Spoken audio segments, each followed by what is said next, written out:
I'm Jane Cronin here. I'm one of the 3 certification officers with the South Dakota Department of Education. As we go through the presentation, I just ask if you have very specific questions that you email those to our certification office using certification@state.sd.us. And I will add that to our chat box for you.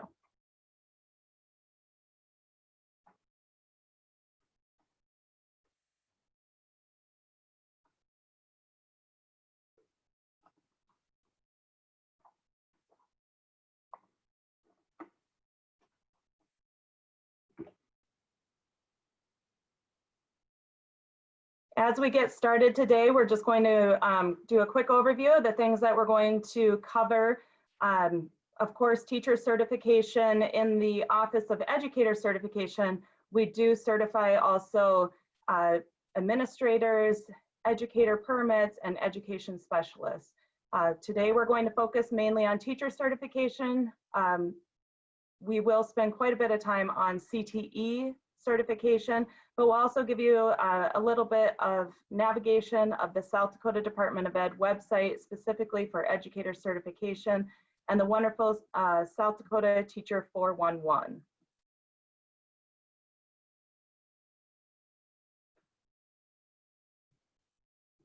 So for educator certification, there are multiple routes that you can go through to gain your certification. The traditional route is going to a traditional 4-year university preparation program to become a teacher.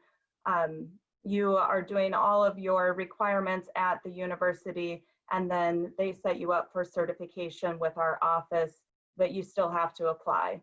We have the alternative route for certification. We have 3 routes for teachers: the general education alternative certification, Teach for America, which is a specialized program through another agency, and then the career and technical education, or CTE certification, for the alternative route. There's also the option of reciprocity, in which you become certified in another state and then bring your certification to South Dakota through those rules and regulations.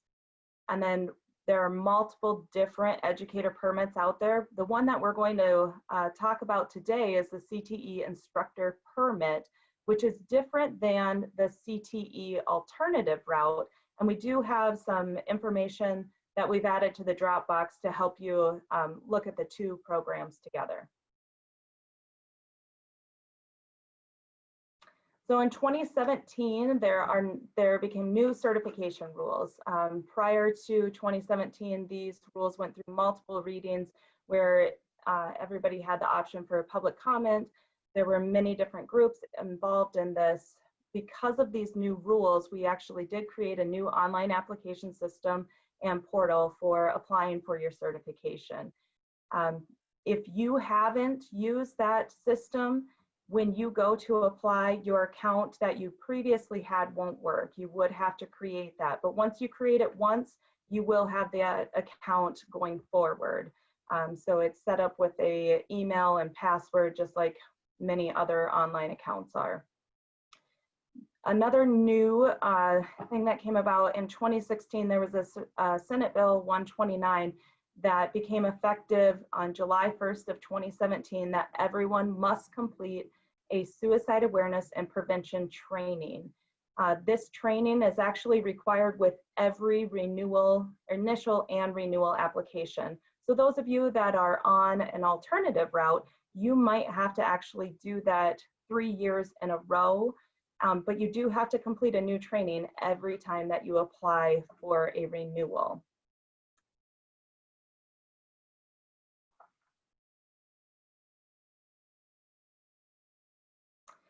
So educator certification with renewals. First of all, the renewal season starts, or cycle starts, on January 1st of the year your certificate expires. When it comes to the summer months, our processing time is about 8 to 10 weeks.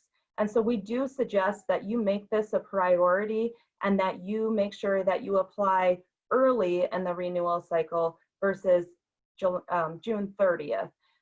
During the summer months, currently right now, we haven't even reached the July 1st applications, so it's very important that you submit early so that we can process. There's about 4,000 applications that go through our office every year.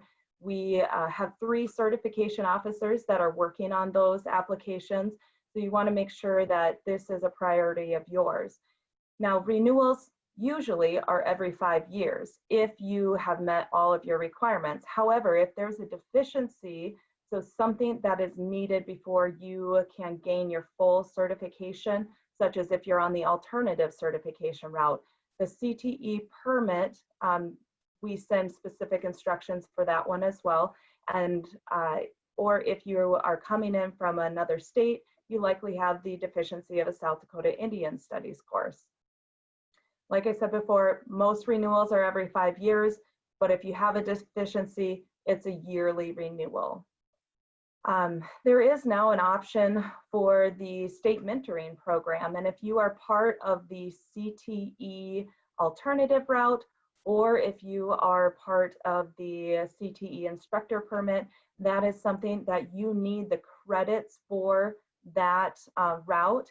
If you're on one of the other alternative routes, it's still part of the rules that you are in that program. However, those credits are not part of the requirements for completion. And then once you have obtained your full certification, if you go on to receive a national board certification, you can actually use that national board certification to meet your renewal requirements for your 5-year renewal. Most of the time for a 5-year renewal, you are needing 6 renewal credits.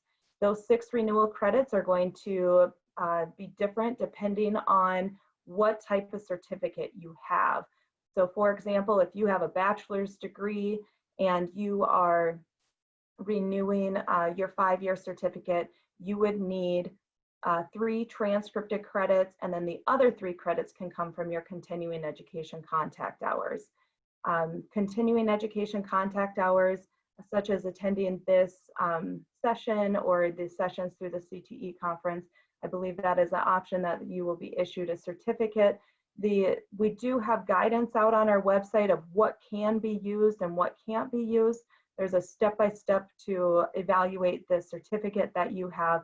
Because of the number of applications that we receive in our office, we don't have the ability to pre-approve trainings because we have 3 certification officers that are trying to process all the applications. So we do highly suggest that you use the information out on our website to help guide you on if the training that you're completing is an approved training or not. If you would have an advanced degree, so let's say you've went on and you've gotten your master's, those 6 renewal credits, those can then be all continuing education contact hours or any combination of continuing education contact hours and transcripted credits. I think I missed mentioning that every 15 continuing education contact hours is the equivalent of 1 renewal credit. The permits, they have a little bit of a different renewal, and we send specific information when the certificate is issued on the requirements for your next renewal. So make sure that you're reading the information that comes with your certificate, as it is very important.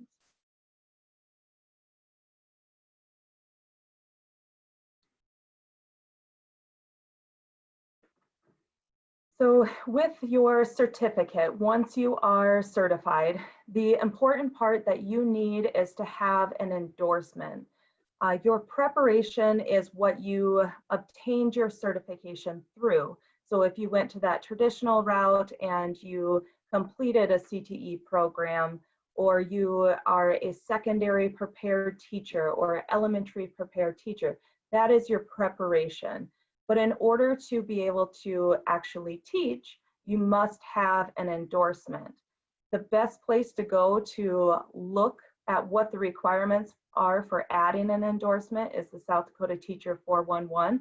I'll review that later on in the presentation, but it's going to be based on that preparation that you have. And if you're not sure of what your preparation is, you can use the Educator search on the Teacher 411 to be able to look at your certificate, and it will tell you right there what type of preparation you have.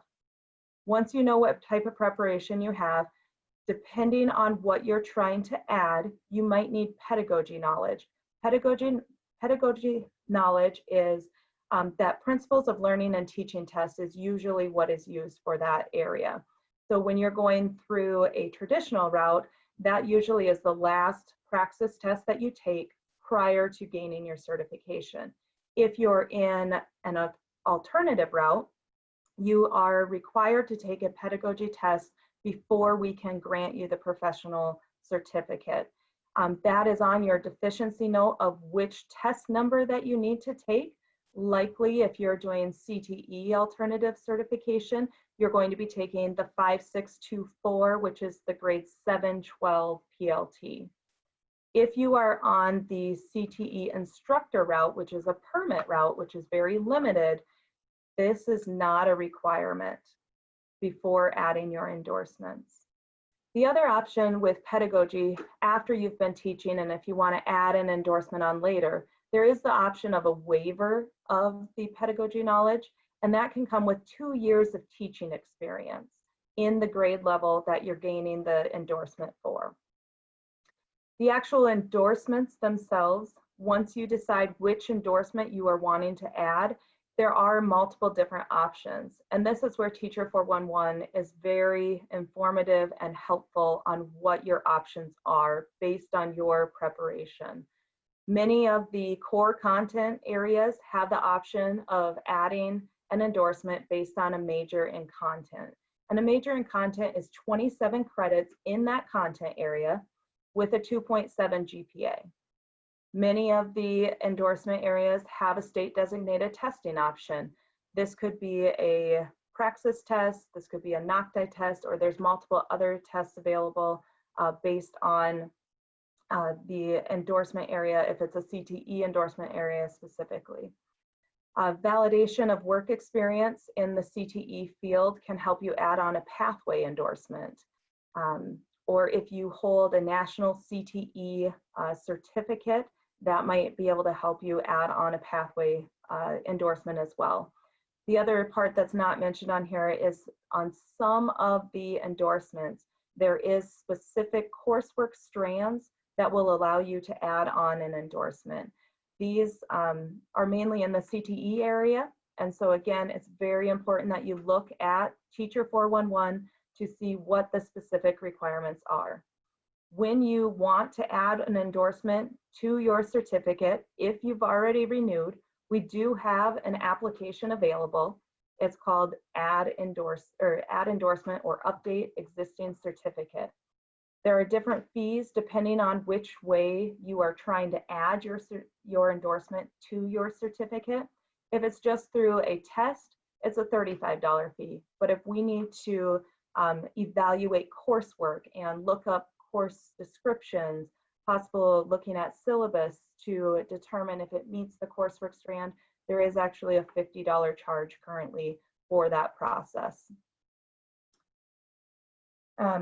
Going back to the pedagogy, one thing that changed with those 2017 rules is we no longer have the middle level area.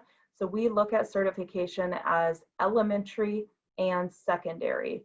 So in the elementary grade range, that's K through 8th grade. So kindergarten through 8th grade.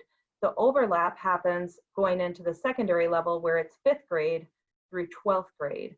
So this is where I was talking about if you are looking for that waiver of the pedagogy knowledge, there is that possibility of waiving it if you've taught in those middle level ages so that you don't have to take that praxis test. So yes, there is an overlap between elementary and secondary. When we talk about CTE certification, that is a 5th through 12th grade certification as well.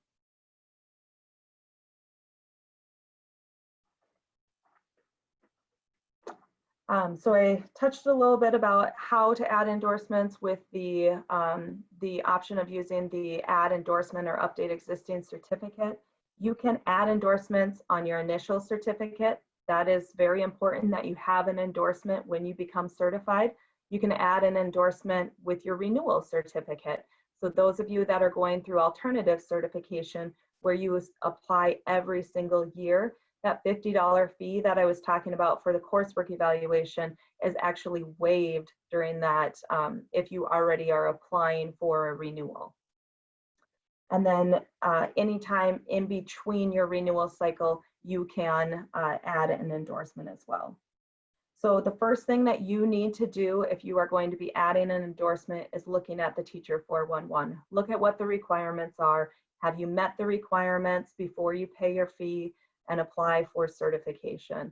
We don't want to issue like a duplicate certificate without being able to add that endorsement to your application and make you have to pay the fee again. So it's very important that you have everything ready to go before you apply for the certificate. If for some reason you've already applied for a renewal or your initial application, but you forgot to add on the endorsement request, there is a special form in our form section on the South Dakota Department of Ed certification page. In the form section, there is a request to change to an active application. So if you have an application that you can currently look at the check status screen, you can fill out, it's called the RU5 request to change to an active application form. List the endorsement that you want us to evaluate for when we process your application. And that way we can do that at the same time without charging you another fee. If your certificate has already been issued, many people try to use the correction application to add an endorsement after it's been issued. However, the rule that we have to follow says that if it wasn't previously requested, we can't request it without a new application and fee.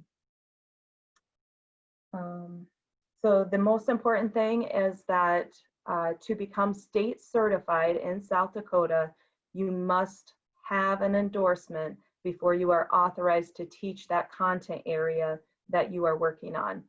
You can email our office. We can help you if you aren't understanding the South Dakota Teacher 411 page.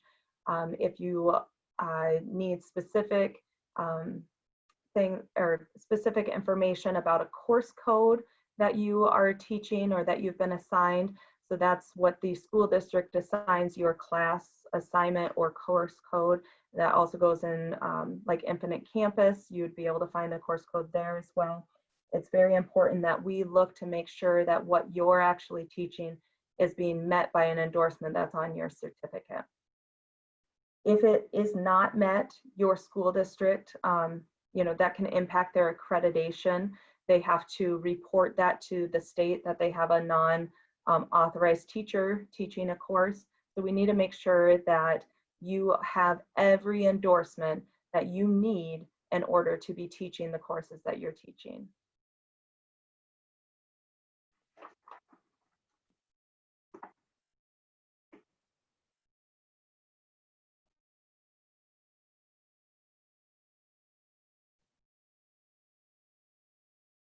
Thank you, Jane.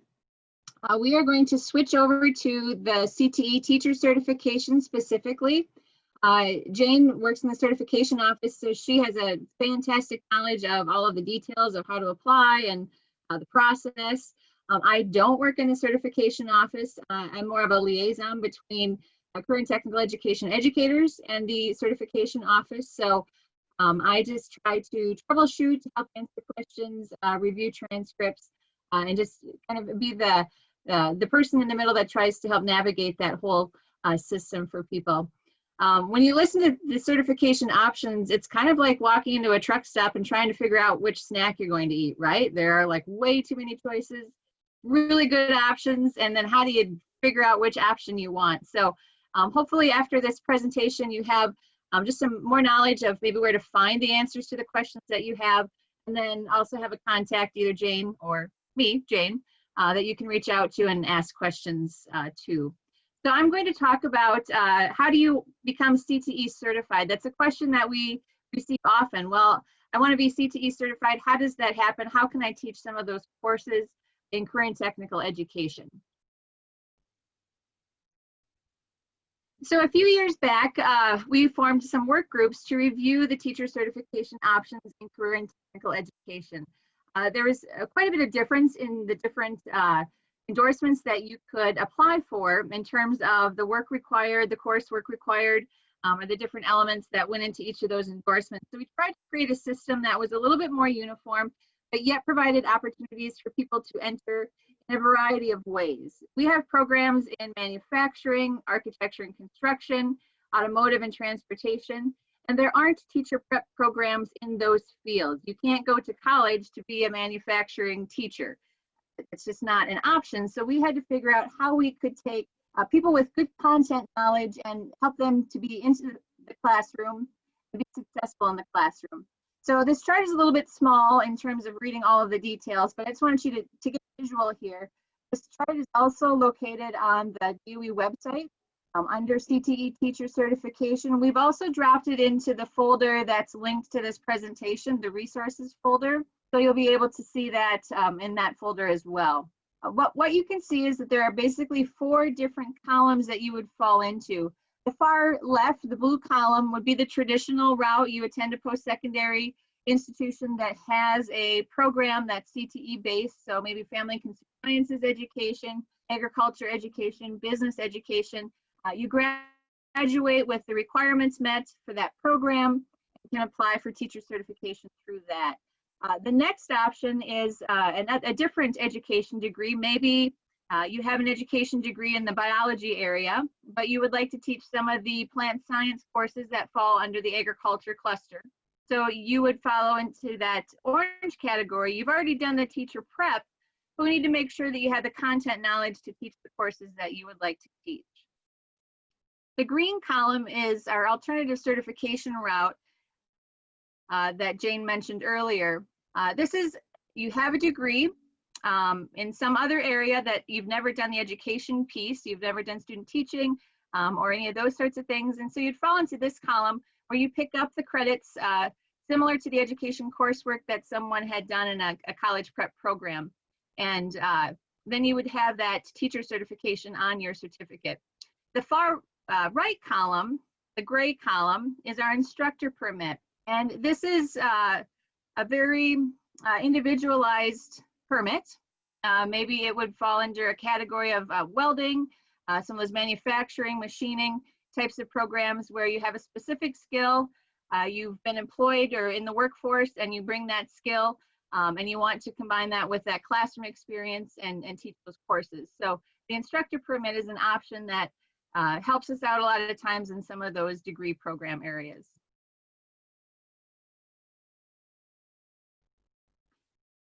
So 2 things that we have in career and technical education, if you looked on the websites or look at any of the materials for the options, 2 things are mentioned. There's a cluster endorsement and a pathway endorsement. If you think of these like a deck of cards, the cluster endorsement, you have the whole deck. Maybe it's in ag, food, natural resources, maybe it's in a STEM cluster. You can teach all of the courses that fall under CTE in that cluster. Because you have the coursework or you've passed an exam that indicates that you're proficient in all of those different areas. The pathways are more like a single card or a couple of cards. You have very specific content knowledge and you can teach the courses that fall under that specific area. So maybe in the ag, food, natural resources, you don't have any content knowledge in animal science, but you do in plant science. So you pick up the plant science pathway endorsement and you can teach the courses that fall under that specific category. So it's just one card versus the whole deck. So that's the difference between the cluster and the pathway endorsements when you take a look at that on the website or you're looking at the career clusters that we have here in South Dakota. So 2 of the main requirements that we have if you don't come through the traditional CTE preparation type program, one of them is to take a CTE Methods course. And the other is to complete a mentoring internship or a mentoring program, participate in a mentoring program. So the methods course is the pedagogy for CTE specifically. And then the internship or the mentoring part is to replicate a student teaching experience if you've never had that. So those are 2 of the pieces that are required in order to, in most of the categories, in order to add a cluster or a pathway endorsement.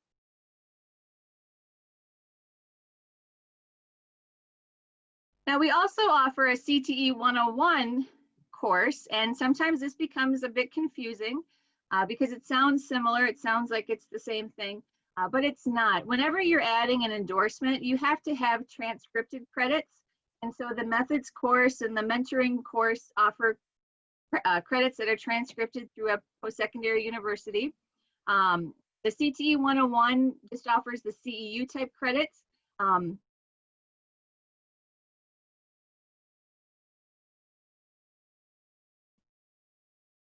To use the Perkins funding that an approved program would have available to them.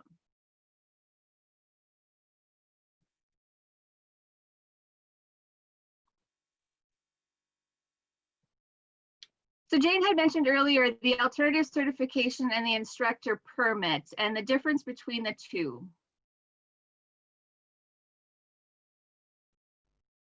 Again, the print on this is a little bit small. This is included in the Google Drive that's associated with this presentation, so you can pull that up. It's also on the website, which you can search for this, but just to kind of give you an idea of the difference that's outlined here. The alternative certification can lead to a teaching certificate, which means you can add other endorsements similar to a traditional teaching certificate. The instructor permit does not. That is, like I said, a very specific qualification to teach specific courses. Some of the requirements are the same. This CTE alternative certification has more requirements because you have that full deck that you can teach versus just a single strand. Jane, is there anything else that you wanted to mention on the instructor permits or the alt-cert comparison? I think it's really important that when you are making the decision that you actually work with your administrators at the school district so that you know and they know what the end result is going to be. Sometimes we are seeing that individuals start the CTE alternative route and because that's what they were maybe pushed towards with their administration to go that route. But in reality, they're only wanting to teach that specific course, such as like welding. And so it's actually better for that individual to go the instructor permit route versus the actual teacher route. Because if you're only ever going to teach welding, for example, then the instructor permit can cover that. The other thing that we see many a times is that the CTE instructor permit is the option that the individual chooses because of the lesson amount of requirements compared to the alternative route. However, the areas that they're teaching cannot be covered by a pathway. So it's really important that you work with the administrators or you contact Jane Gubrud or myself or your CTE regional specialist to find out the assignment codes or course codes that you are actually teaching and what endorsements are needed for that area before you make your decision on which route to go. Right. Good point. Jane mentioned course codes, and that's really important when you're talking about certification because in your local school district, your course might be called Ag 1. But that course has to be coded to something when you're looking at Infinite Campus and you're putting in the PRF system and when you're talking about certification. So we have to narrow it down to one of the specific course codes that we have in the different cluster areas. So that is something that is important to take a look at. What are the actual course codes that you have associated with that course, even if that's not the exact name in your local school district? Exactly. Yep. Okay, so how do we get started with this whole decision-making process of how to apply for certification? What's the next step? So it's really important, like I was saying, if you went through that traditional route, your certification officer or the university will help you understand what your requirements are for certification. If you didn't go through that traditional route and you're going through the alternative route, the people that you really need to rely on are your administrators. If you're going through CTE, your regional specialist, or you can contact the certification officer. At the university, you usually have a student advisor. Once you're past that university level, or if you're coming a non-traditional route, the certification officers, we become your student advisor. We help you through that process of what steps you need to take. When we talk about alternative certification, there's a multi-step process to it. So you start out with that preliminary certificate, and then you go into which specific route and what endorsements you want. So I'm going to share my screen to the South Dakota Teacher 411 so that we can look at the actual information out here that's available for you. Can everyone see my screen? I'm going to assume yes. So there's multiple different options on the South Dakota Teacher 411. If you've never been to South Dakota Teacher 411, of course you can get to it from our South Dakota Department of Ed website. However, the easiest way to probably access it is by doing a Google search, type in SD Teacher 411, and it will take you to our page. The links along the side, you have the endorsement links, which is this page right here. There is the Educator search, where you can actually search your information or any other individual that's certified in the state of South Dakota. You can look at their endorsements and their preparations, the information that tells you about state certification, everything off of that in that realm. This certification requirements for assignments is an absolute wonderful tool. We've updated it in the last couple of years. It will help you with those course assignments that we were talking about. And then of course you can get back to our certification page and access the online application here. So on the endorsement list, since we are talking about CTE for this presentation, I just want to focus in on the fact that all of the endorsements are out here.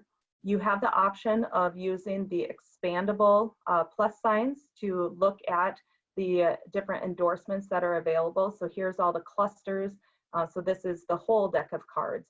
And when you look at the clusters versus the pathways, so for example, if I click view assignments, you can see these are all the assignment codes and all of the titles that go along with those assignment codes. This list is very long for a career cluster. However, if you go into a pathway, you are going to notice that it's a shorter list, because this is where you have that single, I believe Jane referred to it as a card or a hand of cards versus the entire deck.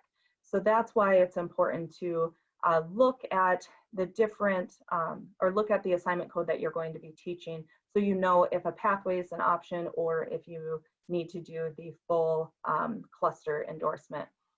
When I go back to the endorsement list, if you're not quite sure exactly what you're looking for, there is a search box out here and it will filter the information. So if I'm looking for welding and I don't want to have to search through the very long list of endorsements, I can type that in and then I can go to the area where it is to see the requirements. If you are, let's say on that instructor route, when you click on the preparation, so these are all the different preparations that can add this endorsement.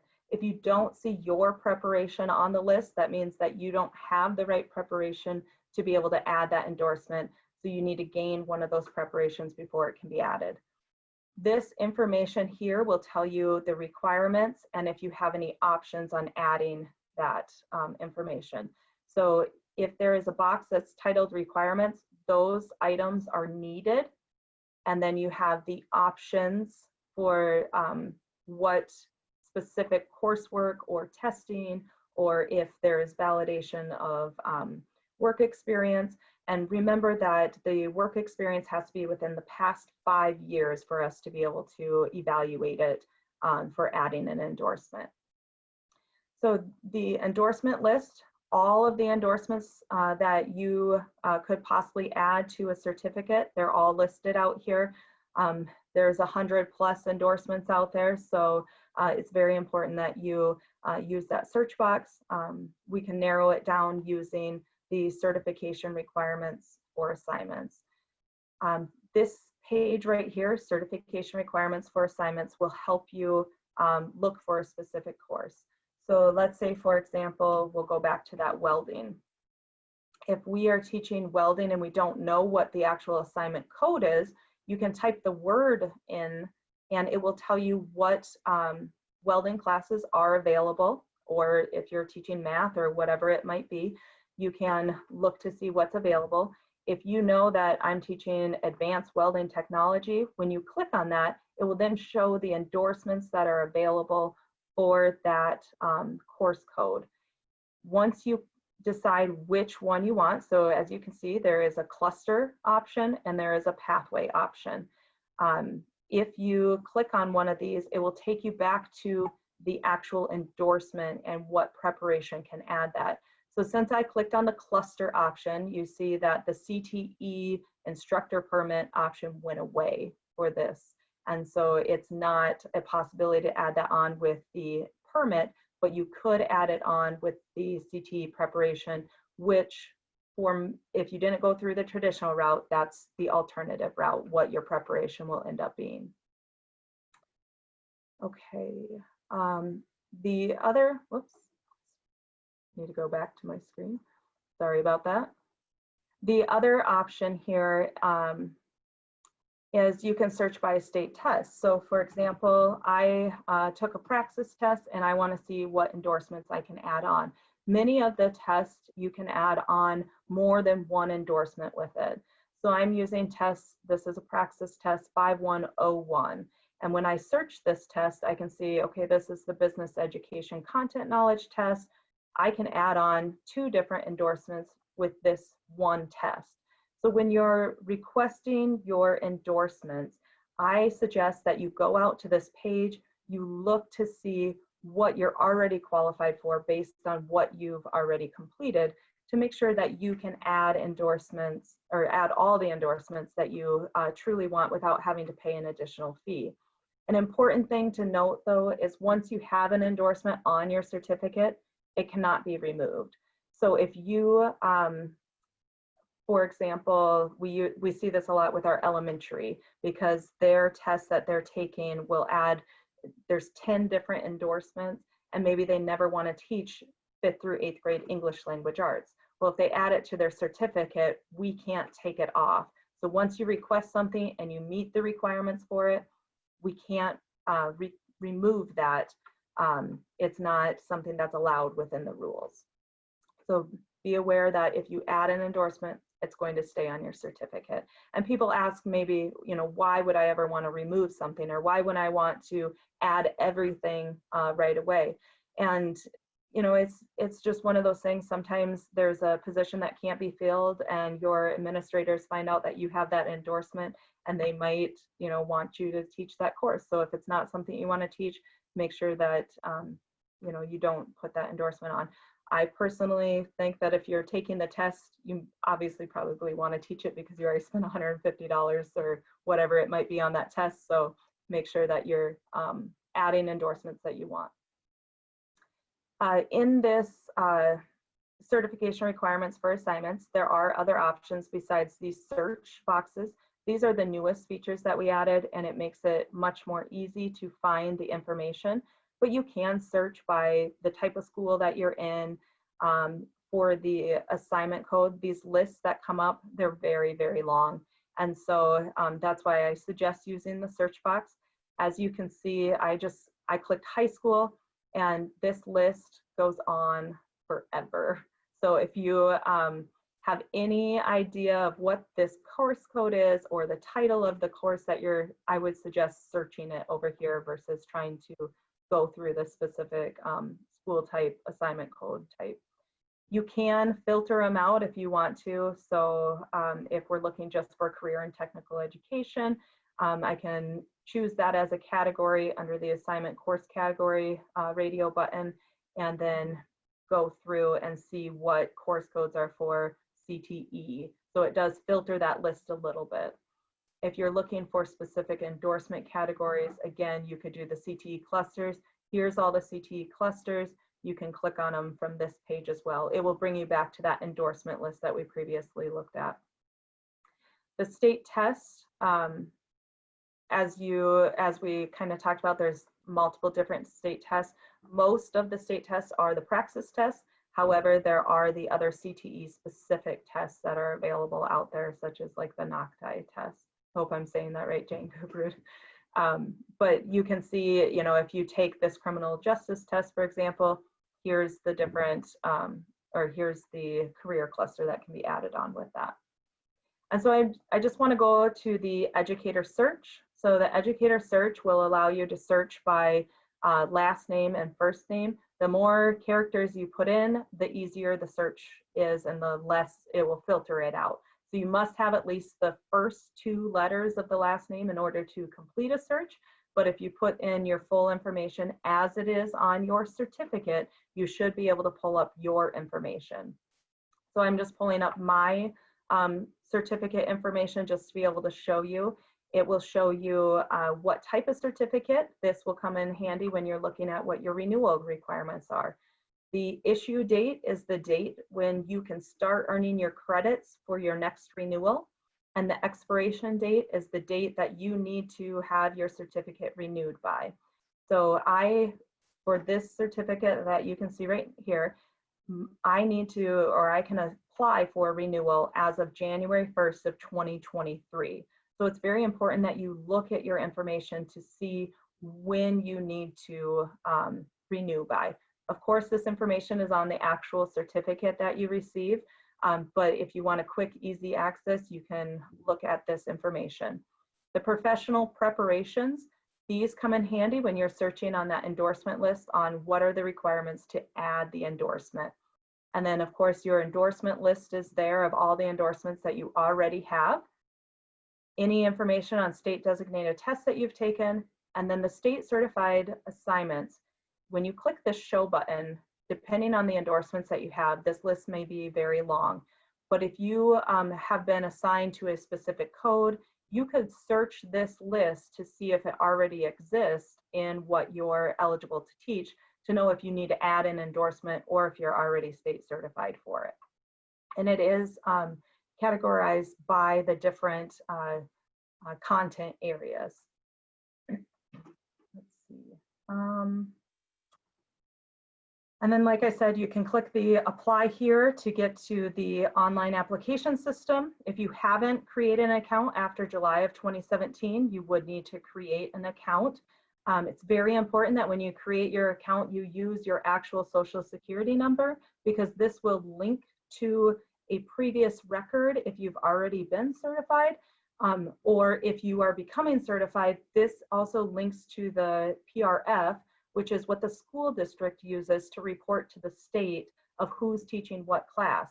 So if you happen to check this box where you do not have a social security number, then at the school district, it shows that you're not certified even though you've been issued a certificate. So make sure you put your social security number in there. It is a secure site, and so you know, you have a password protection.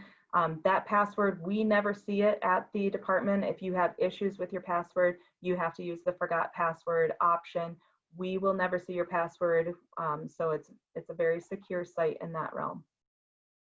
And then the last thing I just want to show you is the South Dakota Department of Ed website, the CTE, the certification page. This page has a lot of information. There's many different expandable options here. We have how-tos, we have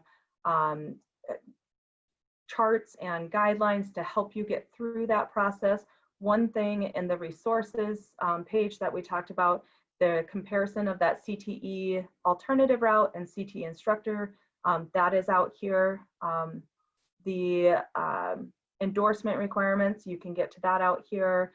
If you are taking a test and you're not sure what the cut score is, you can get to it in the resources page, or you can get to it in the state designated test page. This will bring up an entire list of all the different tests that are available, the cut scores, so what score you have to have in order to add that endorsement on. We update this as tests change. So we just added a couple new tests the last Board of Ed meeting, and so we'll be able to get those out here and updated once those cut scores are confirmed and put into our system. I'm trying to think. Oh, we talked about earlier about the renewal application and what the requirements are for your certificate. This provider and applicant requirements for continuing education. This is the document that we suggest you use if you are looking to see if your certificate from a training that you attended will meet the requirements for renewal. So we have it kind of in a decision tree of look at these different things. If you can answer yes to everything, then it's good to go and you can submit it for your renewal application. And then of course, as many websites, there's a frequently asked questions. We do update these as information changes. So there are many different questions answered out here. So I do suggest that you use that, read through it. If you still don't understand something, that's where you can contact the South Dakota Department of Ed, our certification at state.sd.us. I'll let you take it back, Jane.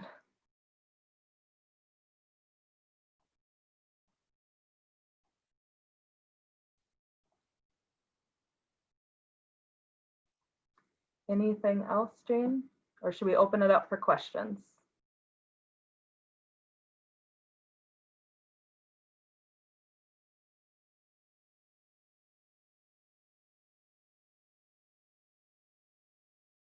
Does anyone have any questions about the information that we covered today?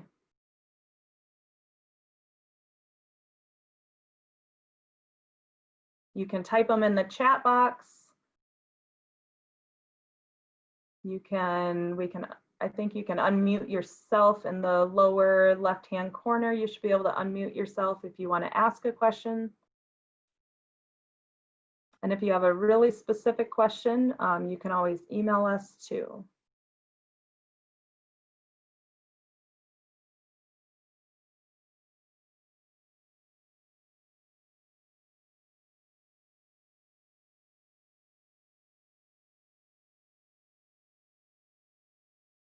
So a question came in from Molly Andrews. If we are doing an online training for distance learning, will that qualify for credit for certification? So the training that you are going through, if they issue a certificate, then likely that is going to meet the requirements as long as that certificate has all of that information that I just showed you, those 5 different areas that you have to answer yes to. Distance learning definitely is education related, and right now in our current situation, it's definitely a very education related course that's needed in today's teaching.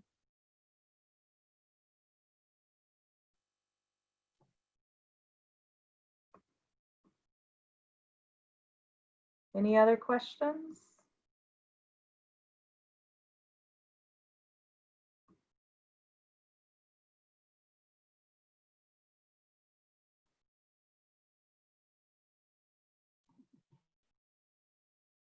Okay, well, if you have questions in the future, please let us know. Right now in the time of year, because of all of these summer applications, it may take us about a week to get back to you, 5 business days on the response on emails. But we are answering every email that comes into our office. We are taking phone calls, even though we are still somewhat working remotely, but again, because of the amount of calls that we're getting right now, there might be a delayed response in those. So make sure that you patiently wait, which I know is sometimes hard to do, but we will respond to everyone who calls or emails our office. The best email option is certification@state.sd.us. If you have specific questions, feel free to contact me as well. jane.grubert@state.sd.us.